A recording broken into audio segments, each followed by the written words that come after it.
আকাশবাণী আগরতলা স্থানীয় সংবাদ পড়ছি চন্দন লেখাপাল। এখনকার বিশেষ বিশেষ খবর হলো, ধর্মনগরে ইন্ডিয়ান অয়েলের ডিপোতে আজ মোট ৪৯টি র্যাকে করে ১৪ লক্ষ লিটার পেট্রোল এবং ২০,৩০,০০০ লিটার ডিজেল পৌঁছেছে। রাজ্যে আজ চলতি বছরের দ্বিতীয় জাতীয় লোক আদালত অনুষ্ঠিত হয়। দক্ষিণ এশীয় আঞ্চলিক সহযোগিতা সংস্থা সার্কের মহাসচিব মোহাম্মদ গোলাম সারওয়ার ভারতে তার প্রথম সরকারি সফরে নতুন দিল্লি পৌঁছেছেন। ছত্তিশগড়ের নারায়ণপুরে স্বামী বিবেকানন্দ জাতীয় অনূর্ধ্ব ২০ বছরের বালক বিভাগের ফুটবল প্রতিযোগিতায় ত্রিপুরা গ্রুপের প্রথম ম্যাচটি আজ ড্র করেছে। এবারে আসছি বিস্তারিত সংবাদে। রাজ্যে পেট্রোল ও ডিজেলের সংকট আগামীকালের মধ্যেই নিরসন হতে চলেছে। প্রায় এক পক্ষকাল পর রাজ্যে পৌঁছেছে পেট্রোল ও ডিজেল বোঝাই একটি পণ্যবাহী ট্রেন। আজ দুপুরে ধর্মনগরে ইন্ডিয়ান অয়েলের ডিপোতে মোট ৪৯টি র্যাকে করে ১৪ লক্ষ লিটার পেট্রোল এবং ২০,৩০,০০০ লিটার ডিজেল এসে পৌঁছেছে। ইতিমধ্যে ধর্মনগর ডিপোতে পেট্রোল ও ডিজেল আনলোডিংও শুরু হয়েছে।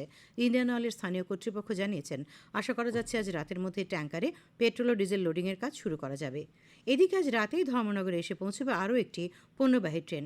এতে ২৪টি ওয়াগনে রয়েছে ১৬,৮০,০০০ লিটার ডিজেল। রাজ্যে চলতি বছরের দ্বিতীয় জাতীয় লোক আদালত অনুষ্ঠিত হয়। ত্রিপুরা হাইকোর্ট ছাড়াও রাজ্যের সব জেলা এবং মহকুমা আদালত চত্বরে বসে এই লোক আদালত। আজকের লোক আদালতে রাজ্যের মোট ৪২টি বেঞ্চে ১৭,৯৩৮টি মামলা নিষ্পত্তির লক্ষ্যমাত্রা নেওয়া হয়। তার মধ্যে মামলা পূর্ববর্তী বিরোধ সংক্রান্ত ৪,০৭৪টি বিষয় এবং আদালতে বিচারাধীন ১৩,৮৬৪টি মামলা রয়েছে। তার মধ্যে ত্রিপুরা হাইকোর্টে একটি বেঞ্চও বেশ কিছু মামলা নিষ্পত্তির জন্য তোলা হয়। উল্লেখ্য, গত ৯ই মার্চ এই বছরের প্রথম জাতীয় লোক আদালতে একদিনে ১০,০৪৪টি মামলা নিষ্পত্তি হয়েছিল। কৈলাসহর আদালত প্রাঙ্গণে আজ অনুষ্ঠিত হয় এবছরের দ্বিতীয় জাতীয় লোক আদালত। মোট ৫টি কোর্টে লোক আদালত বসে। আয়োজনে ছিল জেলা আইনসেবা কর্তৃপক্ষ।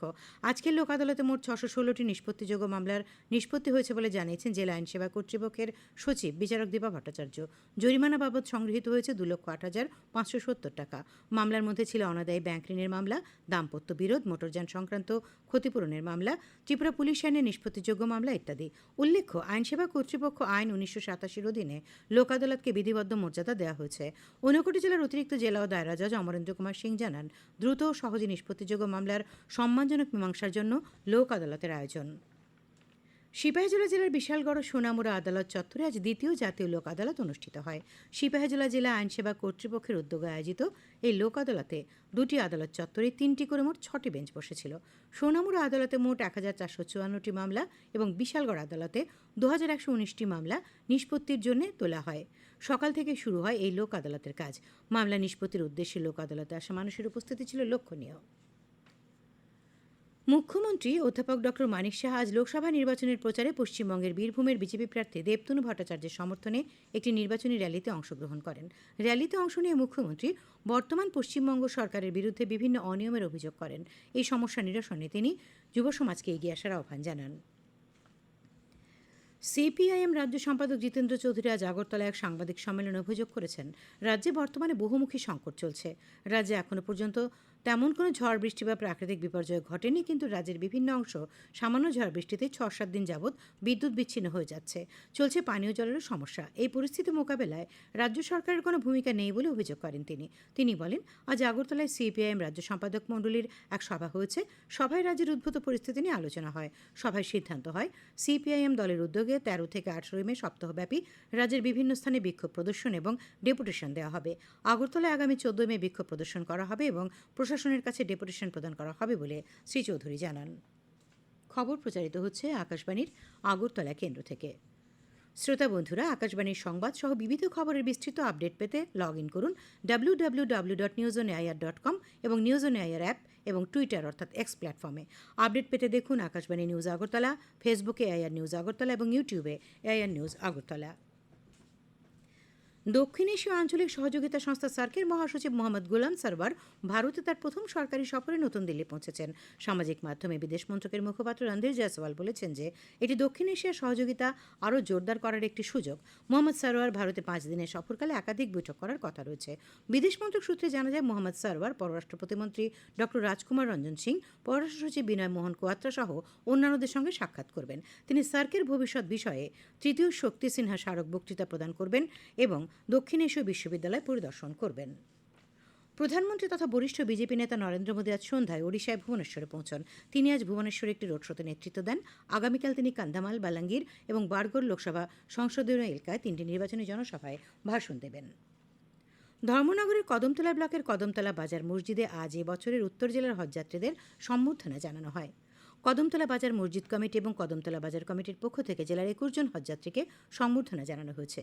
মসজিদে বিশ্ববাসীর শান্তির জন্য দোয়া কামনা করা হয়। তাছাড়া হজযাত্রীরা ভালোভাবে যাতে হজ করে মক্কায় যেতে পারেন তার জন্য প্রার্থনা করা হয়। আজ দুপুরে ধর্মনগর রেলওয়ে স্টেশন থেকে আগরতলাগামী এক্সপ্রেস ট্রেনে করে রওনা দেন হজযাত্রীরা। তারা আজ আগরতলায় হজ ভবনে থাকবেন এবং আগামীকাল কলকাতার উদ্দেশ্যে রওনা দেবেন। সেখান থেকে যাবেন মক্কার উদ্দেশ্যে। আসামের বদরপুর ও করিমগঞ্জ জেলা থেকেও হজযাত্রীরা আজ আগরতলা বিমানবন্দর থেকে কলকাতার উদ্দেশ্যে রওনা দিচ্ছেন এবং সেখান থেকে তারা মক্কার উদ্দেশ্যে যাত্রা করবেন। ভূ উষ্ণায়ন রোধ এবং নেশামুক্ত ত্রিপুরা গড়ার লক্ষ্যে সচেতনতার বার্তা ছড়িয়ে দিতে পীযূষকান্তি রায় নামে এক ব্যক্তি ব্যতিক্রম উদ্যোগ নিয়েছেন। এই সচেতনতামূলক বার্তা সমন্বিত প্ল্যাকার্ড নিয়ে আগরতলা থেকে উদয়পুরের মাতা ত্রিপুরেশ্বরী মন্দির পর্যন্ত পদযাত্রা শুরু করেছেন তিনি। ৬০ কিলোমিটারের এই যাত্রা শেষ হবে আগামীকাল। মায়ের মন্দিরে পৌঁছে পরিবেশ রক্ষা ও রাজ্যবাসীর কল্যাণে পুজো দেবেন তিনি। চলার পথে পথ চলতি মানুষদের গাছ লাগানো, গাছের রক্ষণাবেক্ষণ এবং যুব সমাজকে নেশামুক্ত থাকার আবেদন রাখছেন শ্রী রায়। এতে মানুষের যথেষ্ট সাড়াও পাচ্ছেন তিনি। মানুষ তার হাতে তুলে দিচ্ছেন ঠান্ডা জল, হালকা খাবার। সিপাহীজলা জেলার বিশালগড় এলাকায় দেখা গিয়েছে এমনই দৃশ্য। বিধায়ক দীপঙ্কর সেন সহ বাম ছাত্র যুবরাজ বৃষ্টি নামতেই বিলোনিয়া শহর এলাকায় নানা জায়গায় গাছের চারা রোপণ করেন। এসএফআই ও ডিওয়াইএফআই এর উদ্যোগে আয়োজিত এই বৃক্ষরোপণ কর্মসূচিতে শহরের নানা জায়গায় গাছের চারা লাগানো ছাড়াও পথ চলতি মানুষের হাতেও গাছের চারা তুলে দেওয়া হয় বলে জানিয়েছেন ডিওয়াইএফআই বিলোনিয়া মহকুমা সম্পাদক মধুসূদন দত্ত। আগামীকাল আন্তর্জাতিক নার্স দিবস। এ উপলক্ষে রাজ্য জুড়ে সপ্তাহব্যাপী নানা অনুষ্ঠানের আয়োজন করা হয়েছে। আন্তর্জাতিক নার্স দিবস উপলক্ষে আজ আগরতলা জিবি হাসপাতালের চিকিৎসক এবং নার্সিং আধিকারিকরা মিলে রক্তদান শিবিরের আয়োজন করেন। শিবিরের উদ্বোধন করেন জিবি হাসপাতালের medical super doctor Shankar Chakraborty. উপস্থিত ছিলেন deputy medical super Kanak Chowdhury সহ অন্যান্যরা। কৈলা শহরের প্রবীণ শিক্ষাব্রতী বিশিষ্ট প্রাবন্ধিক হরিপদ ভট্টাচার্য গতকাল রাতে শেষ নিঃশ্বাস ত্যাগ করেছেন। মৃত্যুকালে তাঁর বয়স হয়েছিল ৯৩ বছর। তিনি একাধিক বই লিখেছেন এবং সাময়িকী ও পত্রপত্রিকায় নিয়মিত প্রবন্ধ লিখতেন তিনি। সদ্যপ্রয়াত হরিপদ ভট্টাচার্যের প্রয়াণে বিভিন্ন প্রতিষ্ঠানের পক্ষ থেকে গভীর শোক ব্যক্ত করা হয়েছে। বিধান শিশু উদ্যান মেধা অন্বেষার গোমতী জেলা কমিটির উদ্যোগে আজ মির্জা দ্বাদশ শ্রেণী বিদ্যালয়ে ফুল, ফল ও সবজির চারা রোপণ করা হয়। বৃক্ষরোপণ অনুষ্ঠানে উপস্থিত ছিলেন সংস্থার গোমতী জেলার পেট্রন তথা বিধায়ক জিতেন্দ্র মজুমদার, সংস্থার রাজ্য কনভেনার শিক্ষক মনোজ রায়, গোমতী জেলার কনভেনার দীপঙ্কর দেব এবং স্কুলের প্রধান শিক্ষক পুষ্পহরি দেববর্মা। খেলার খবর। ছত্তিশগড়ের নারায়ণপুরে স্বামী বিবেকানন্দ জাতীয় অনূর্ধ্ব ২০ বছরের বালক বিভাগে ফুটবল প্রতিযোগিতায় ত্রিপুরা গ্রুপের প্রথম ম্যাচটি আজ ড্র করেছে। রামকৃষ্ণ মিশন মাঠে অরুণাচল প্রদেশের বিরুদ্ধে খেলাটি ২-২ গোলে শেষ হয়। ফলে উভয় দল ১ পয়েন্ট করে পায়। রাজ্য দলের পক্ষে জমজমাতে একাই ২টি গোল করেন। রাজ্য দলের পরের দুটি ম্যাচ ১৩ই মে আসামের বিরুদ্ধে এবং ১৫ই মে মধ্যপ্রদেশের বিরুদ্ধে। ঘরোয়া প্রথম ডিভিশন লিগ ক্রিকেট প্রতিযোগিতায় আজ অনুষ্ঠিত ৩টি ম্যাচে কসমোপলিটন ক্লাব, চলমান সংঘ ও হার্ভে ক্লাব জয়লাভ করেছে। এমবিবি স্টেডিয়ামে কসমোপলিটন ক্লাব ৮৩ রানে পোস্টার ক্লাবকে, নরসিংগড়ের টিআইটি মাঠে চলমান সংঘ ৮ উইকেটে বনমালীপুর ক্রিকেট ক্লাবকে এবং পুলিশ ট্রেনিং একাডেমি মাঠে হার্ভে ক্লাব ৮ উইকেটে ওল প্লে সেন্টারকে পরাজিত করে। সদরের আন্তঃস্কুল ক্রিকেট প্রতিযোগিতার আজ দুটি খেলায় উমাকান্ত ইংলিশ মিডিয়াম স্কুল ও হিন্দি স্কুল জয়লাভ করেছে। নরসিংগড় পঞ্চায়েত মাঠে অনুষ্ঠিত খেলায় উমাকান্ত ইংলিশ মিডিয়াম স্কুল ৩২ রানে সেন্ট পল স্কুলকে এবং তালতলা মাঠে হিন্দি স্কুল ২৩ রানে আসাম রাইফেল স্কুলকে হারিয়ে দেয়। এদিকে দিনের অপর দুটি খেলা বৃষ্টিতে আজ বাতিল করতে হয়। আবহাওয়া। আগামীকাল আকাশ সাধারণত মেঘাচ্ছন্ন থাকবে। কিছু কিছু জায়গায় বজ্র বিদ্যুৎ সহ হালকা থেকে মাঝারি পর্যায়ে বৃষ্টিপাতের সম্ভাবনা রয়েছে। তাপমাত্রা সর্বোচ্চ ৩৩ ডিগ্রি সেলসিয়াস এবং সর্বনিম্ন ২৩ ডিগ্রি সেলসিয়াসের কাছাকাছি থাকবে। আজ দিনের সর্বোচ্চ তাপমাত্রা ছিল ৩১.৫ ডিগ্রি সেলসিয়াস এবং সর্বনিম্ন ২২.৯ ডিগ্রি সেলসিয়াস। আগামী ২৪ ঘন্টায় রাজ্যের সব জেলায় বিক্ষিপ্তভাবে বজ্র বিদ্যুৎ সহ ঘন্টায় ৪০ থেকে ৫০ কিলোমিটার বেগে ঝোড়ো হাওয়া বয়ে যাওয়ার সতর্কবার্তা জারি করেছে আবহাওয়া দপ্তর। শেষ করার আগে খবরের বিশেষ অংশগুলি আরেকবার। ধর্মনগর ইন্ডিয়ান অয়েলের ডিপোতে আজ মোট ৪৯টি র্যাকে করে ১৪ লক্ষ লিটার পেট্রোল এবং ২০,৩০,০০০ লিটার ডিজেল পৌঁছেছে। রাজ্যে আজ চলতি বছরের দ্বিতীয় জাতীয় লোক আদালত অনুষ্ঠিত হয়। দক্ষিণ এশীয় আঞ্চলিক সহযোগিতা সংস্থা সার্কের মহাসচিব মোহাম্মদ গোলাম সরওয়ার ভারতে তাঁর প্রথম সরকারি সফরে নতুন দিল্লি পৌঁছেছেন।